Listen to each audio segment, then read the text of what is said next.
Mahigit 1 milyong halaga ng shabu ang nasabat sa isang high-value individual sa bypass operation ng Balanga City Police Station.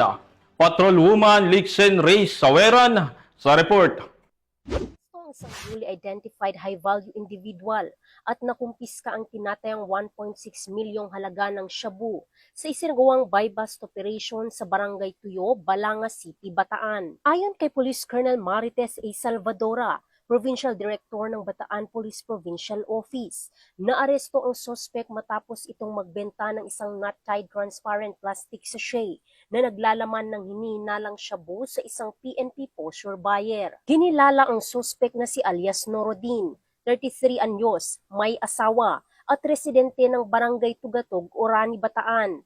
Nakumpiska mula rito ang dalawang not-tied plastic sachet, isang Vivo cellphone, at isang 500 peso bill. Umabot sa 240 gramo ng hinihinalang shabu ang kabuang nakumpiska na may standard drug price na 1,632,000 pesos. Kasalukuyang nasa kustodiya ng Balanga City Police Station ang suspect, kasama ang nakumpiskang ebidensya para sa wastong dokumentasyon at disposisyon.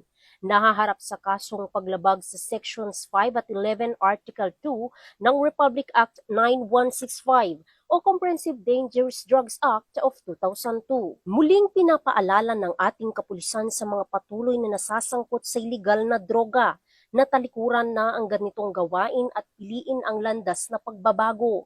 Tiniyak ng Bataan Police Provincial Office na hindi sila hihinto hanggat hindi napapanagot sa batas ang lahat ng sangkot sa iligal na kalakalan para sa mas ligtas at drug-free na komunidad.